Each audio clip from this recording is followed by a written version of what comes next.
Assalamualaikum warahmatullahi wabarakatuh. Saudaraku yang dirahmati Allah, Allah menciptakan kita dengan kehendaknya dan dengan kehendaknya pula Dia akan mengambil kembali jiwa kita. Saat menjalani proses ini, hanya ada dua perasaan yang akan kita rasakan, yaitu perasaan senang atau sengsara. Bagi mereka yang semasa hidupnya beriman kepada Allah Subhanahu wa Ta'ala, beramal soleh dan berbuat kebaikan, insya Allah akhir kehidupan mereka akan diliputi kebahagiaan. Di sisi lain, bagi mereka yang tidak beriman atau beriman tapi durhaka kepada Allah, hidupnya penuh dengan dosa dan kemaksiatan, dan jika dia mati tanpa bertobat kepada Allah, akhir hidupnya akan dipenuhi dengan kesengsaraan.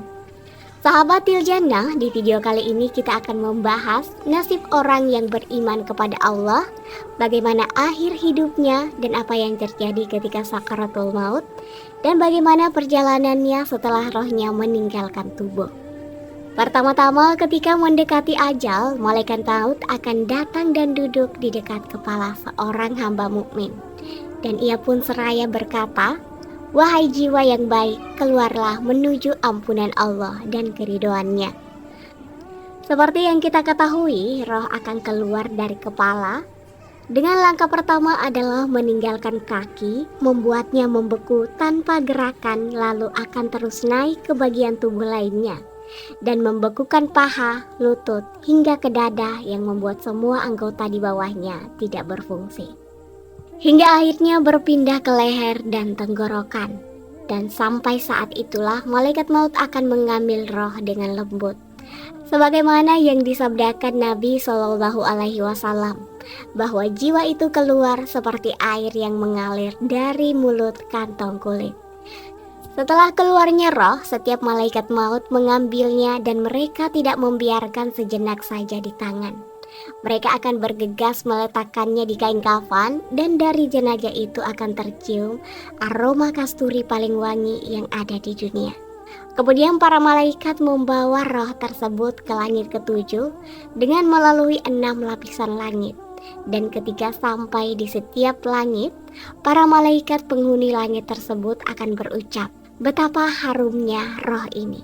Lalu para malaikat membawa roh itu berujar, "Ini adalah Fulan bin Fulan."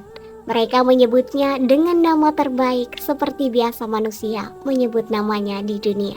Mereka para malaikat penghuni setiap langit akan meminta agar pintu langit dibuka. Maka langit itu dibukakan baginya. Roh hamba mukmin diantarkan dari satu langit ke langit berikutnya hingga mereka tiba di langit terakhir.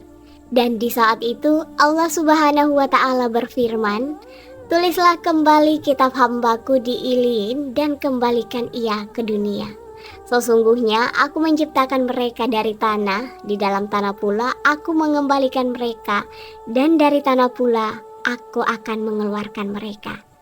Kemudian para malaikat membawa roh hamba mukmin tersebut kembali ke jasadnya di alam kubur. Ketika rohnya kembali ke dalam tubuh, dua malaikat Mungkar dan Nakir akan datang untuk menanyainya. Mereka duduk di sampingnya dan bertanya tentang keimanannya, agamanya, dan nabi yang diikutinya. Dan semua pertanyaan itu dijawab dengan benar dan dari hati. Kemudian ada penyeru yang menyeru dari arah langit, "Hambaku benar, maka hamparkanlah surga baginya." Setelah seruan tersebut, hamba mukmin ini dipenuhi dengan aroma wangi surga, melihat tempat-tempat di surga, mencium angin surga, kuburnya dilapangkan sejauh mata memandang, dan ia merasakan sukacita tersebut. Kemudian dia akan bertemu dengan orang baik yang tidak lain adalah amal kebaikannya. Seorang laki-laki berwajah menawan, pakaiannya indah dan baunya harum. Kemudian laki-laki itu berkata, "Bergembiralah karena sesuatu yang membuatmu bergembira. Ini adalah hari yang dijanjikan kepadamu." Kemudian hamba mukmin ini pun bertanya, "Siapakah engkau? Sungguh wajahmu membawa kebaikan." Laki-laki itu pun menjawab, "Aku adalah amal saleh yang engkau lakukan." Hamba ini pun berkata, "Ya Rob, datangkanlah hari kiamat agar aku dapat kembali kepada keluargaku dan hartaku." Wallahu alam bisawab. Saudaraku yang dirahmati Allah, Ingatlah selalu, orang yang akan menemani kita di alam kubur adalah amal soleh dan kebaikan. Jika dalam diri kita ada banyak amalan soleh, azab kubur tidak datang menghampiri kita. Semoga Allah memberi hidayah dan taufik kepada kita semua agar ketika kembali kepadanya, kita membawa amal kebaikan dan termasuk dalam golongan orang-orang mukmin. Amin ya rabbal alamin. Assalamualaikum warahmatullahi wabarakatuh.